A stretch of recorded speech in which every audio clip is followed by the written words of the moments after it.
Hello everyone. Before anything else, let me start by introducing myself. My name is Saibel Harriet A. Florendo, and I am here to tackle about camera angles, movements, and shots.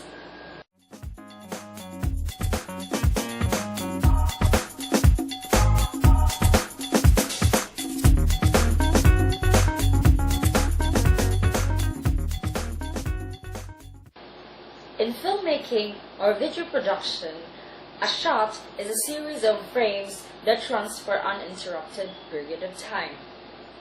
Film shots are an essential aspect of a movie where angles, cuts, and transitions are furthermore expressed by emotions, ideas, and movements.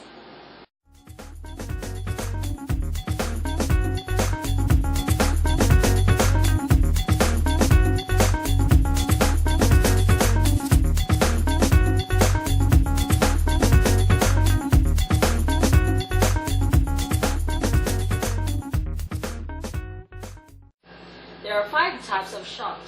First is the extreme long shot. This can be taken from as much as a quarter of a mile away and is generally used as a scene setting establishing shot. It normally shows an exterior, the outside of a building or a landscape, and is often used to show scenes of thrilling actions. Second is the long shot. This is the most difficult to categorize precisely, but is generally one which shows the image as approximately life-size, example, corresponding to the real distance between the audience and the screen in a cinema. Third is a medium shot. Contains a figure from the knees or waist up and is normally used for dialogue scenes or to show some detail of action. The fourth is close-up shot. This shows very little background and concentrates on either a face or a specific detail of a mise-en-scene. Everything else is just a blur in the background. Extreme close-up. As its name suggests, an extreme version of the close-up, generally magnifying beyond what the human eye would experience in reality.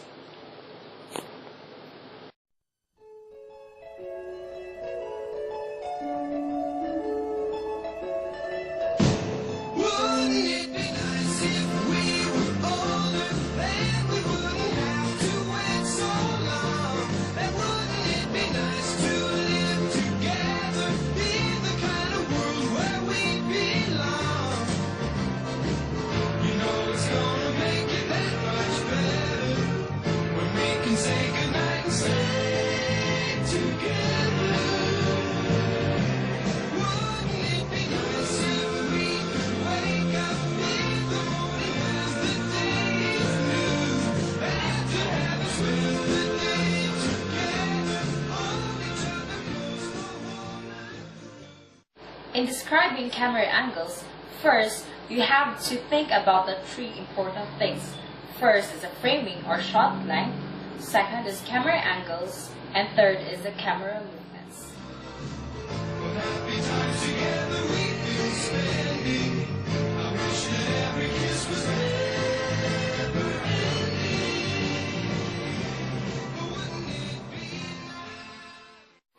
There are 5 types of camera angles. First is a bird's eye view. This shows a scene from directly overhead, a very unnatural and strange angle. Familiar objects viewed from this angle might seem totally unrecognizable at first. This shot does, however, put the audience in a godlike position. Second is the high angle. Not so extreme as a bird's eye view. The camera is elevated above the action using a crane to give a general overview. High angles make the object photographed seem smaller. Third is the eye level. A fairly neutral shot. The camera is positioned as though it is a human actually observing a scene, so that, example, actors' heads are on a level with the focus. The camera will be placed approximately 5 to 6 feet from the ground. Fourth is the low angle. This increased height, useful for short actors like Tom Cruise or James McAvoy, and give a sense of speeded motion.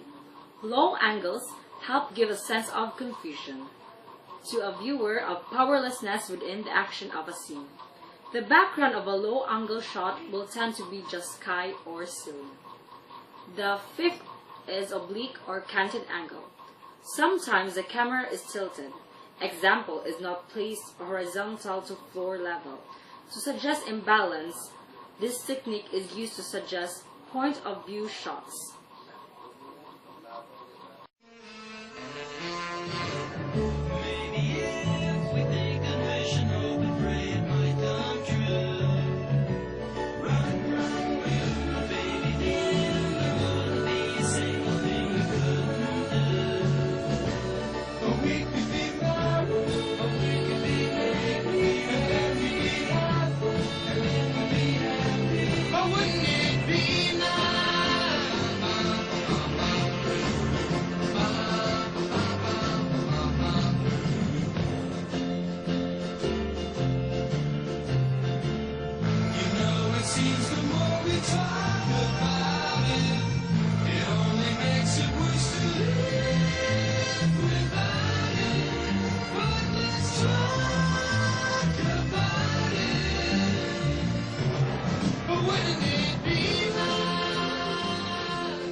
Camera angles and movements combine to create a sequence of images, just as words.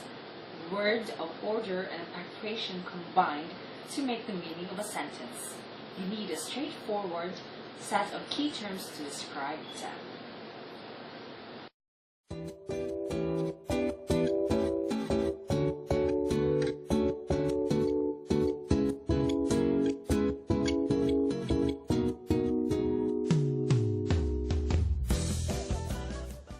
When describing different cinematic shots, different terms are used to indicate the amount of subject matter contained within a frame, how far away the camera is from the subject, and the perspective of the viewer. Each different shot has a different purpose and effect. A change between two different shots is called a cut.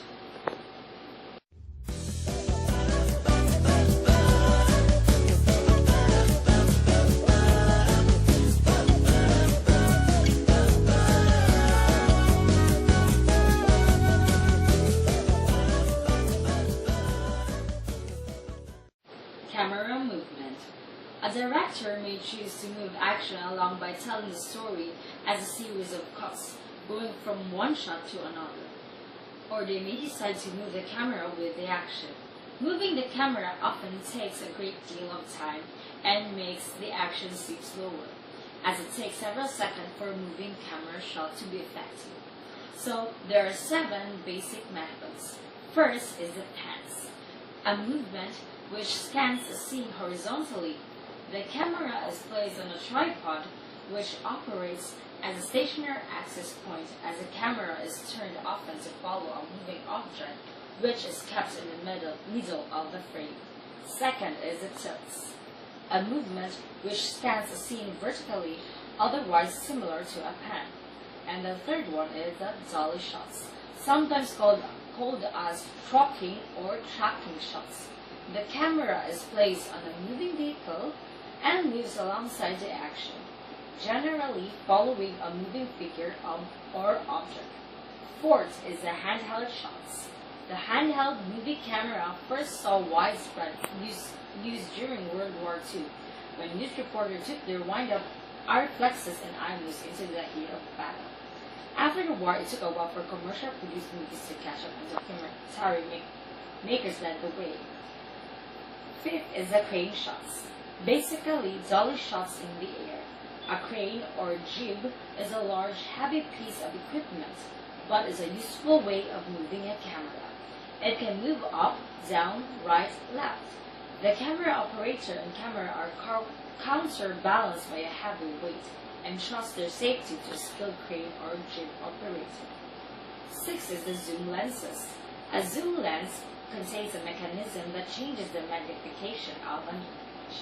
And the seventh is the aerial shot, an exciting variation of a crane shot usually taken from a helicopter. This is often used at the beginning of a film in order to establish a setting and movement.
So guys, that would be all. I hope you learned a lot from this video about film and photography techniques.